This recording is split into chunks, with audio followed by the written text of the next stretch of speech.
Madame, Monsieur, bonsoir. Merci de vous informer sur ITV. Voici les titres de ce journal. Le chef de l'État a lancé les travaux du BRT, le bus rapide transit, qui devrait pouvoir transporter 300 000 voyageurs par jour, en plus d'optimiser les coûts. Le BRT offre des services de mobilité collective. Il s'agit pour l'État d'asseoir un réseau de transport propre, moderne et efficace, selon les propres mots du chef de l'État. Mais nous verrons que les transporteurs sénégalais ont beaucoup de réticence face au projet qui coûtera 300 milliards de nos francs et sera réalisé par les Chinois. On n'a peut-être pas assez réfléchi en déversant des quantités industrielles de deux roues, particulièrement celles de type scooter dans la capitale. Et s'il ne fait pas de doute que ces engins facilitent les déplacements, ils n'en charrient pas moins des inconvénients. Sans exagérer, ces montures sont devenues des armes mises à contribution par les malfaiteurs pour agresser les paisibles citoyens. Les autorités en charge de la sécurité et des transports ont, avec ces véhicules dangereux, un nouveau dossier sur lequel travailler.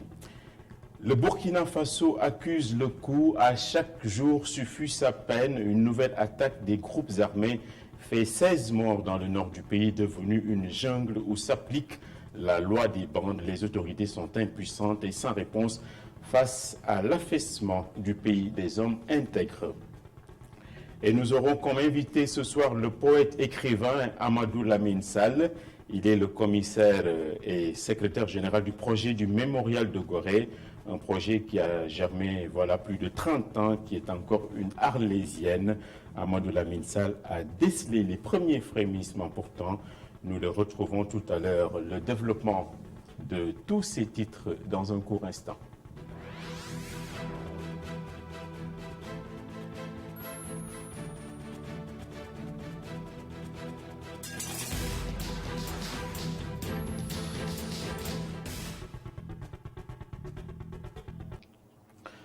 L'État a donc bien pris conscience des nombreux défis et de tous les problèmes de mobilité urbaine dans la région capitale, Dakar, avec le TER, malgré ses nombreux errements et le BRT. Les autorités en place ont clairement misé sur les projets d'infrastructures d'envergure dont l'objectif est de favoriser une mobilité urbaine durable.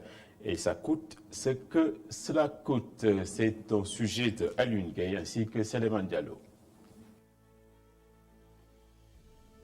Des chantiers dans le sens de la modernisation de la capitale, avec notamment celui du TER, Train Express Régional, et le BRT lancé ce jour. L'État du Sénégal compte apporter ces nouveaux moyens de transport pour faciliter le trafic urbain.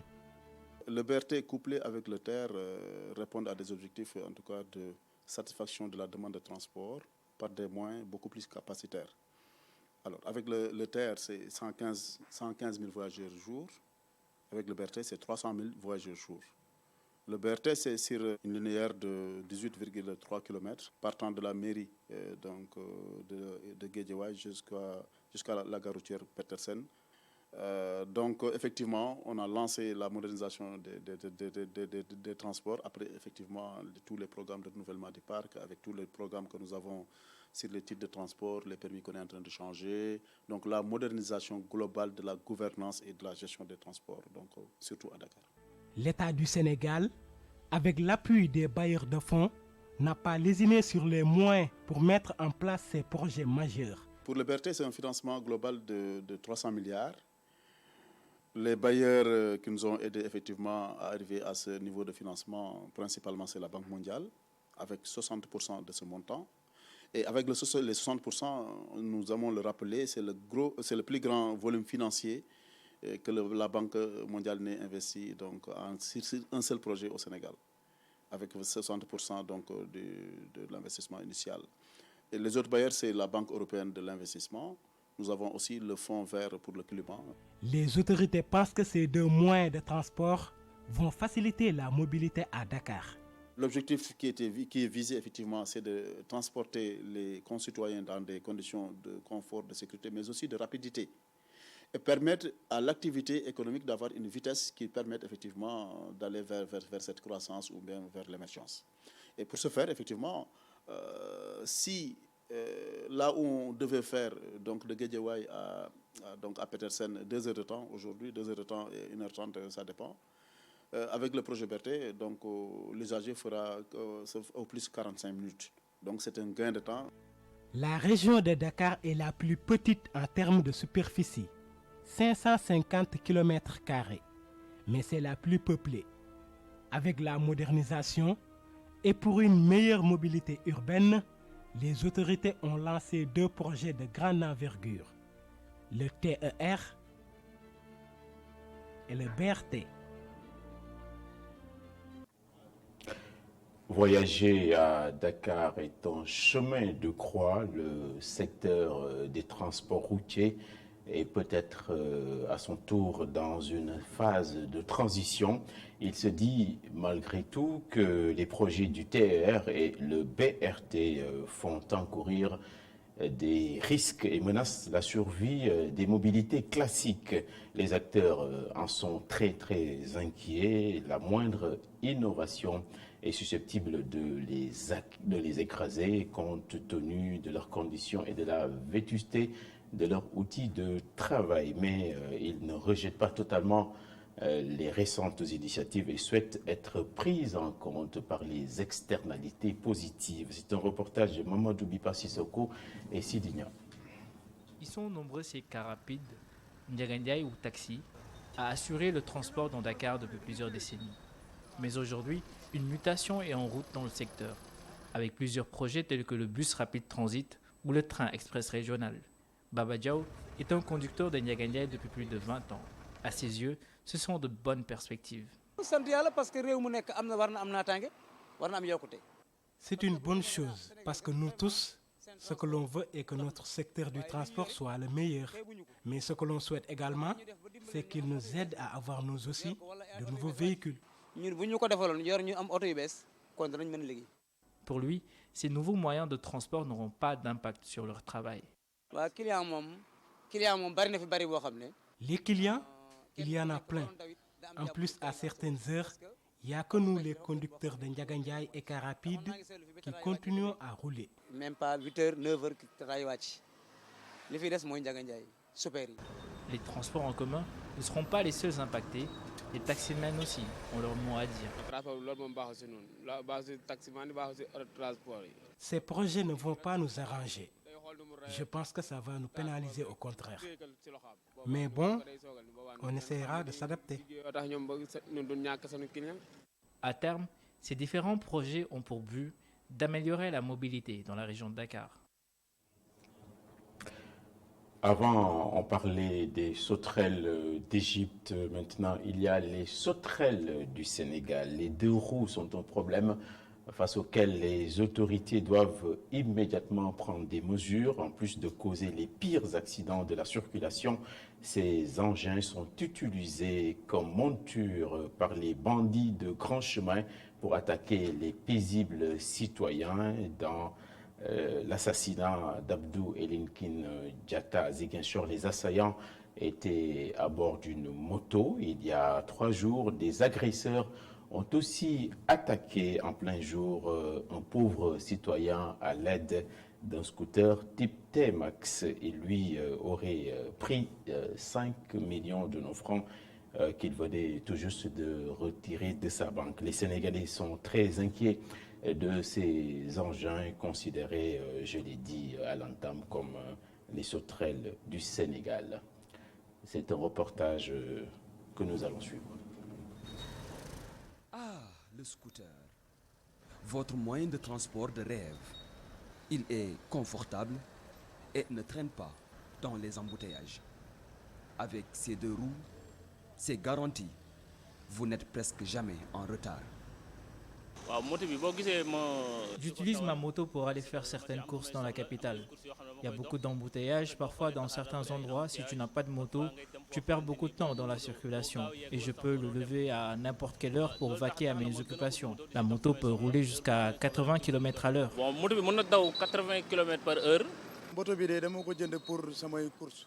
Je fais mes courses avec ma moto. Il y a trop d'embouteillages à Dakar. Si tu as une moto, ça t'aide beaucoup. Je livre des bagages avec ma moto. Je perds pas du temps.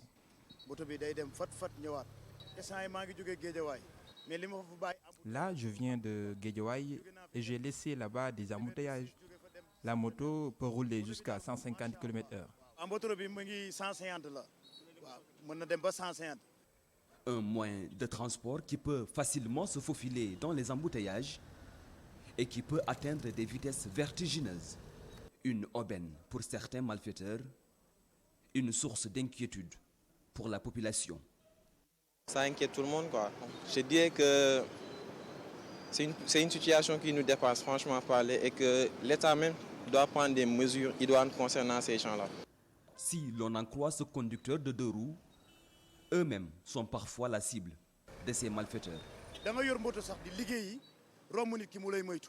Parfois, tu circules avec ta moto pour aller travailler et tu sens que les gens t'évitent, alors que toi, tu n'es pour rien. À cause des malfaiteurs, personne ne respecte les scooteristes. Même nous, ils nous agressent, parfois avec des pompes à gaz et autres. Nous-mêmes, nous avons peur.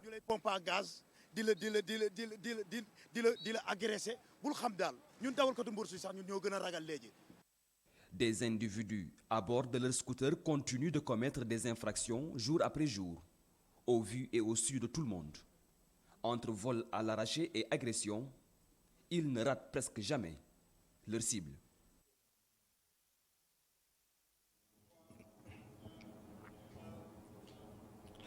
C'était un reportage de Oumar Kane et Sidignan en casque de sécurité. Le pays n'est pas un long fleuve tranquille. Le projet de déclassement de la forêt classée de Nianing réveille ainsi des rancœurs. La forêt de Bala-Bougou fait 1200 hectares. Le foncier est partout une question délicate. La population à Sandiara, Nguyen, Malikounda, Joal et bien d'autres communes concernées dans le département de Mbour, toutes ces localités se sont mobilisées pour dénoncer vertement les velléités de déclassement. Les gens menacent d'aller d'ailleurs vers une grève de la faim et annoncent une marche de protestation. Amadouka, c'est le secrétaire général de la Maison des éleveurs du département de Mbour. Il a été interrogé dans ce sens par Alun Khan. La lutte continuera tant que ce projet-là ne sera pas arrêté. Donc nous donnons aujourd'hui une perspective. Agriculteurs comme éleveurs, nous allons manifester notre désaccord encore une fois. C'est une question de survie. C'est une question de survie de l'élevage et de l'agriculture dans le département de Mbour. Ouais! C'est une forêt classée, serve de refuge à tous les éleveurs au niveau national. Et cette forêt-là, si vraiment on vient la clôturer sur une superficie de 1216 hectares pour cultiver des melons, pour les vendre à l'étranger, ça ne bénéficie même pas aux populations, mais même à l'État. Nous n'écartons rien vraiment sur la lutte. Parce que, je vous dis, nous sommes prêts à laisser nos vies. Donc, la grève de la faim, on peut en mourir. Nous interpellons encore une fois le chef de l'État. Je ne pense pas qu'il puisse laisser un monde, des milliers et des milliers de familles, périr comme ça pour l'intérêt d'une seule personne. Le dialogue national devra aborder tous ces sujets, notamment le foncier, les perspectives du dialogue et les implications éventuelles sur les prochaines échéances électorales ont été agitées en effet ce matin au cours d'échanges. C'est une initiative d'un think tank sous-régional dont le but est d'avoir une meilleure grille de lecture sur le processus en cours en tentant d'instaurer un débat public. Reportage sur place, Moustapha Gabardiop et Augustin Manda. Le dialogue national se résume-t-il à un dialogue politique et peut-il dépasser les questions d'ordre électoral? Pour répondre à ces interrogations, des membres de la société civile se sont réunis ce lundi pour mieux comprendre le processus en cours. Au fond, on se pose la question d'abord, après l'élection présidentielle, pourquoi est-ce qu'il y avait une nécessité d'avoir un dialogue national, et ensuite, de quoi est-ce qu'on discute vraiment dans le cadre de ce dialogue national, quelles sont aussi les attentes de la population sénégalaise aujourd'hui par rapport aux acteurs politiques et par rapport peut-être à d'éventuelles réformes institutionnelles. Pour certains membres de la société civile, une analyse est nécessaire pour recentrer les questions politiques autour des intérêts de la population. Bon, je pense que c'est un bon moment. Comme nous sommes à mi-parcours du dialogue national, il est important qu'il y ait une réflexion qui est suscitée et se mettre en perspective pour pouvoir apporter peut-être des recadrages nécessaires et des propositions concrètes. Et je pense que, par exemple, quand on est dans un processus, il est important, à mi-parcours, de faire le point et de voir comment évolue la situation. Santé, éducation, gestion des ressources naturelles ou encore la bonne gouvernance sont des thématiques qui devraient être au cœur du débat. Il y a beaucoup de choses qui sont importantes dans une société au-delà des élections. Il faut bien sûr travailler à améliorer la qualité des élections, mais je crois qu'il faut travailler avec autant d'intensité à améliorer la gouvernance au quotidien qui permet d'améliorer le système de santé, le système d'éducation. Ce sont ça vraiment les défis les plus importants pour le Sénégal. Au terme de la rencontre, les intervenants ont soulevé la question de l'utilité du dialogue national si la population n'est pas au courant des problématiques qui y sont discutées. Cela peut être une situation de cumul. Le maire de Malicounda, Maguette Sène en l'occurrence, a été porté à la présidence de l'amicale des administrateurs civils du Sénégal à l'issue d'une assemblée générale ordinaire qui a eu lieu ce week-end sur la Petite Côte. L'édile a tracé sa voie ainsi que sa feuille de route. Sa priorité sera d'œuvrer au repositionnement de la corporation des administrateurs civils. Nous l'écoutons, il est interrogé ici par Alioune Kane. Nous voulons un meilleur positionnement du corps des administrateurs civils, qui est un corps d'élite, qui a pour vocation d'accompagner les plus hautes autorités dans la mise en œuvre des politiques publiques. Position que le nouveau bureau a pour objectif de renforcer, notamment par la contribution active à toutes les réflexions et débats publics, qui portent notamment sur l'élaboration des politiques publiques, leur mise en œuvre et leur évaluation. Tout cela s'inscrit dans notre philosophie, contenu dans notre devise, servir l'État et non se servir de l'État.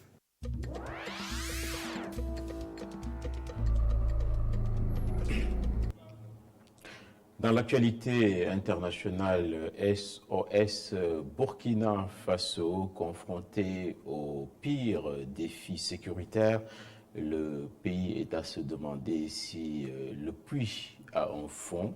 Les djihadistes y entrent comme dans du beurre. 16 nouveaux morts ont été déplorés sous leur coup de boutoir. C'est un des sujets qui ont été rassemblés ce soir par Abdurrahman Di. L'actualité internationale de ce jour nous mène d'abord au Burkina Faso, où au moins 16 personnes ont été tuées dans une nouvelle attaque au nord. Des violences ont eu lieu dans la nuit du samedi au dimanche par des groupes armés terroristes, informe une source sécuritaire. Des attaques qui ont engendré le pillage de quelques boutiques ainsi que l'enlèvement de plusieurs habitants de la localité de Pobé-Mengao. Dans la journée du dimanche, les mêmes groupes armés s'étaient présentés sur les lieux et auraient tiré des coups de feu en l'air avant l'arrivée de renforts dans la soirée pour sécuriser les lieux.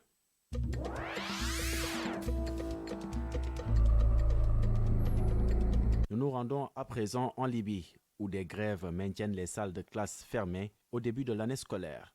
Les enseignants mécontents de leur situation ont organisé des sit-ins à Benghazi et à Tripoli. Pour ces derniers, l'objectif de ces manifestations est de faire de sorte que l'augmentation des salaires, l'assurance maladie et la protection des enseignants ne soient plus que de simples promesses qui, malheureusement, tardent à se concrétiser dans le milieu de l'enseignement. Des attentes groupées dans la loi numéro 4 du Parlement libyen que ces enseignants ne demandent pas plus que son application.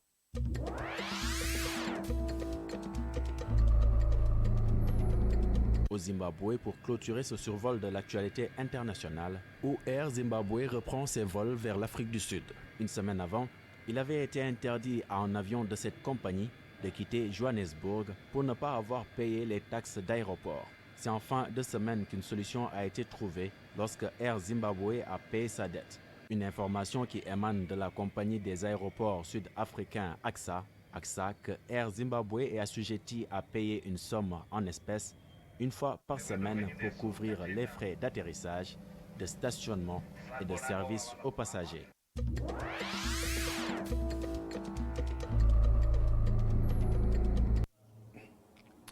En sport, avant de recevoir l'invité du week-end, ce week-end donc était riche en événements. La Coupe du monde de football des moins de 17 ans. Le Sénégal a découpé les États-Unis en rondelles 4-1. Entrée en lice réussie donc pour nos Lionceaux. Ailleurs en France, dans le classique qui n'en est plus un, les Parisiens ont concassé les Phocéens de Marseille, 4-1. Et puis le basket avec la finale play-off dames. Premier titre pour l'AS Ville de Dakar qui a battu et fait plonger le Duc dans la crise. Les temps forts et les statistiques avec Malik Tchandou.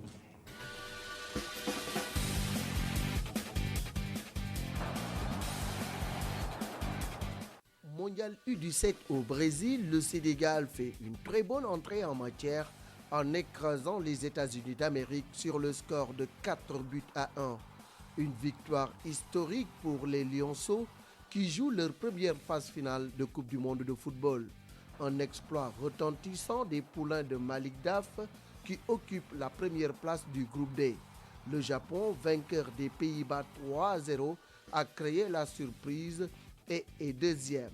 Derrière le Sénégal, les Lionceaux affronteront les Pays-Bas mercredi pour leur deuxième sortie. En Europe, les internationaux sénégalais ont connu des fortunes diverses en championnat. En Turquie, Papis Demba Cissé enfile les buts. L'attaquant d'Aliaspor a inscrit ce week-end son 9e but de la saison.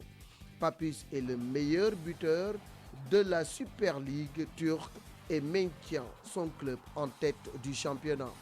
En Angleterre, Sadio Mané a été à 1 et reste leader de la Premier League en devançant City de 6 points. En Ligue 1 française, Maignan s'est illustré avec le Stade Rennais contre le Toulouse FC. L'attaquant international sénégalais a ouvert le score à la 3e minute. Niang inscrit son 4e but de la saison. Edouard Mendy a encore été intraitable sur sa ligne de but. En Belgique, Crépin Diatta et Mbaye Diagne du FC Bruges ont concédé le nul à domicile contre le Standard de Liège. Restons en Europe pour survoler l'actualité des championnats nationaux. En Ligue 1 française, l'attraction était le Classico Paris Saint-Germain Olympique de Marseille au Parc des Princes. Les Parisiens n'ont fait qu'une bouchée des Phocéens, 4-0, grâce à 2 doublés signés Icardi et Mbappé. L'OM n'a plus battu le Paris Saint-Germain depuis le 27 novembre 2011. PSG reste leader du championnat de France. En Premier League anglaise, le choc de la 10e provoquant un penalty transformé par Mohamed Salah. Liverpool reste leader et conserve ses 6 points d'avance sur Man City, vainqueur de Aston Villa 3-0. En Liga espagnole, le derby Barça-Real reporté, le promu Grenada largue ses missiles sur Séville, battu 1-0. Grenade est leader avec 20 points, suivi du Barça 19 points avec un match en retard. En Bundesliga, on a joué la 9e journée. Mönchengladbach domine Francfort 4-2 et reste leader devant le Bayern de Munich, vainqueur de Hertha Berlin 2-1. Un point sépare les deux équipes. Enfin, en Italie, le Calcio en est à sa 9e journée. Le leader, la Juventus de Turin, et son dauphin, l'Inter de Milan, concèdent le nul respectivement contre Lecce et Parme. L'Atalanta Bergame réalise la bonne opération en battant largement Udinese 7-1. L'Atalanta est 3e à 3 longueurs de la Juventus. Le Napoli de Kalidou Koulibaly est 4e et a été contraint au nul par Spal. Enfin, en basketball, on a joué ce week-end la finale des playoffs dames. L'AS Ville de Dakar a battu le Dakar Université Club 66-60. Un premier titre pour l'AS Ville de Dakar, coaché par Moustapha Gaye.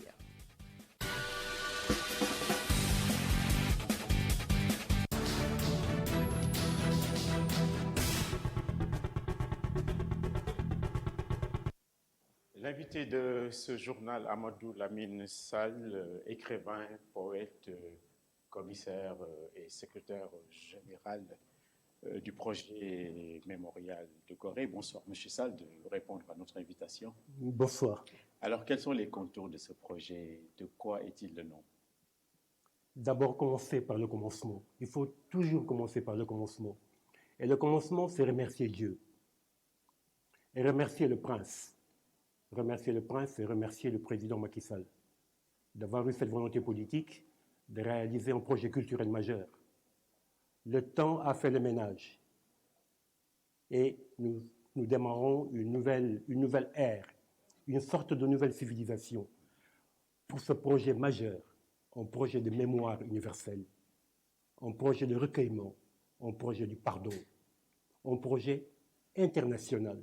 Le plus grand projet culturel et économique jamais réalisé au Sénégal. Voilà, l'idée a germé depuis 1988, si je ne m'abuse. Juste.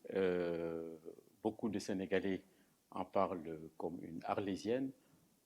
On en parle et on ne la voit pas.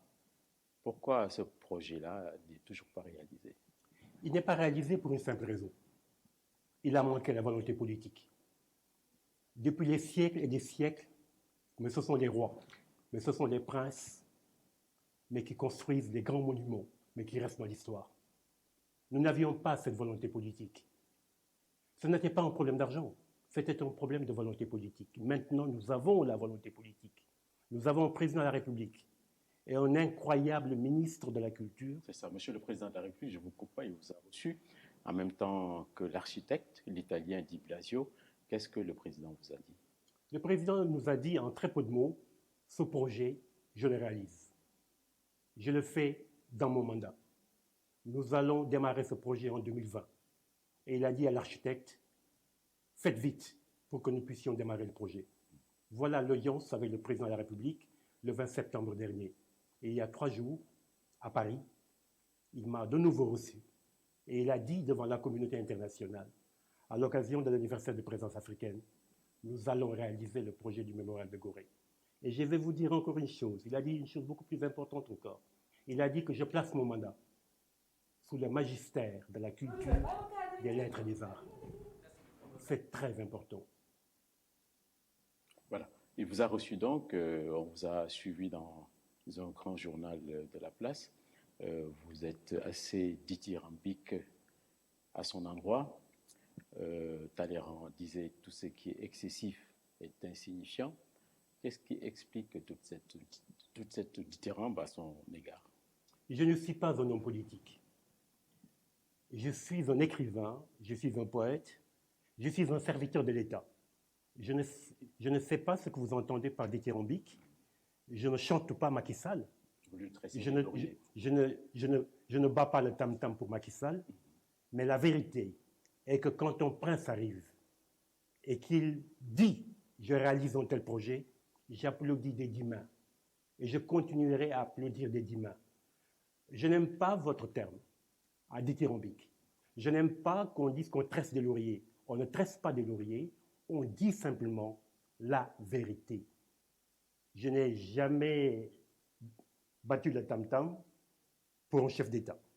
Mais j'ai dit ce qu'il y a. Cet homme mérite le respect parce que ce projet, vous l'avez dit vous-même, était une arlésienne et il a sorti cette arlésienne, mais des cavernes. Et il va le réaliser. Et vous avez l'argent pour? C'est un sujet sensible, mais j'y réponds. Ce n'est pas un problème d'argent. Et ça n'a jamais été un problème d'argent. C'est un problème de volonté politique. Et le président a dit qu'il va le réaliser. Et pour vous soulager, il a dit qu'il met ce qu'il faut pour réaliser le projet du mémorial de Gorée. Ça coûte combien? Je ne vous donnerai pas un montant, mais sur ce plateau, vous rêvez tous de montant. Vous voulez tous qu'on parle de montant à chaque fois. L'argent n'est pas le plus important. Le coût, pour le moment, nous ne l'avons pas. Dans quelques mois, je reviendrai sur votre plateau si vous le désirez, parce que l'architecte, après l'audience du président de la République, avec M. le président de la République, va revenir dans quelques mois à Dakar pour dire au président de la République, vous pouvez démarrer votre chantier, voilà ce que coûte le projet. C'est ça. Et vous avez également évoqué le ministre du Budget. Il a semblé charcuter un peu vos allocations. Vous avez une dent contre lui aujourd'hui? On ne peut pas avoir une dent, mais contre l'État. Parce que la raison d'État nous dépasse. J'ai simplement demandé, avec respect, au ministre des Finances de nous permettre d'avoir l'intégralité des montants que le président de la République a mis à notre disposition. C'est combien ça? Et au moment où c'est un petit montant, 5 milliards. juste pour payer l'architecte et terminer les travaux d'ingénierie. Donc, c'est un montant qui tourne à peine autour des 600 millions de francs CFA. Ce ne sont même pas des milliards. L'architecte, vous l'avez évoqué tout à l'heure, il est compétent? Je ne sais pas ce que vous entendez par compétent. Il est venu en concours international d'architecture, parrainé par l'État du Sénégal et parrainé par l'UNESCO et l'Association internationale des architectes. 700 architectes de par le monde ont concouru. Et c'est cet Italien, Ottavio Di Blasi, italien, et qui habite Milan, qui a remporté donc le concours architectural. Et c'est le président Abdou Diouf, en 1997, qui lui a remis un chèque de 50 millions de francs CFA, mais qui était le montant du prix. Et vous ne souhaitez pas Maître Abdoulaye Wade qui vous aurait méprisé? Il n'a rien fait pour vous. Le président 12 ans. Le président Abdoulaye Wade ne nous a pas méprisés. Le terme n'est pas exact. Le terme n'est pas exact, il ne nous a pas méprisés. Mais Abdoulaye Wade, c'est Abdoulaye Wade. Il avait ses projets à lui. Et il a voulu bâtir le monument de la Renaissance africaine. Et ce projet, d'ailleurs, est un projet de Ousmane Sow, le grand sculpteur Ousmane Sow. Mais c'est le projet d'Ousmane Sow. Et le président Wade, donc, a préféré bâtir le monument de la Renaissance dans les conditions que vous savez.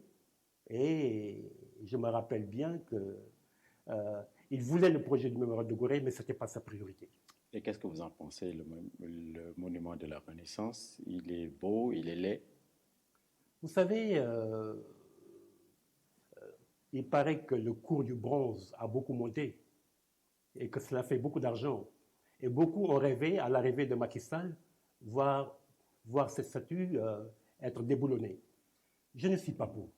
Je ne suis pas pour parce que c'est une infrastructure culturelle importante quand même.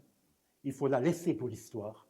Et aujourd'hui, le monsieur qui dirige le monument de la Renaissance fait un travail magnifique, Racine Senghor, pour que ce monument soit connu à travers le monde et soit valorisé. Donc il faut à tout prix aujourd'hui construire, réaliser le mémorial de Gorée.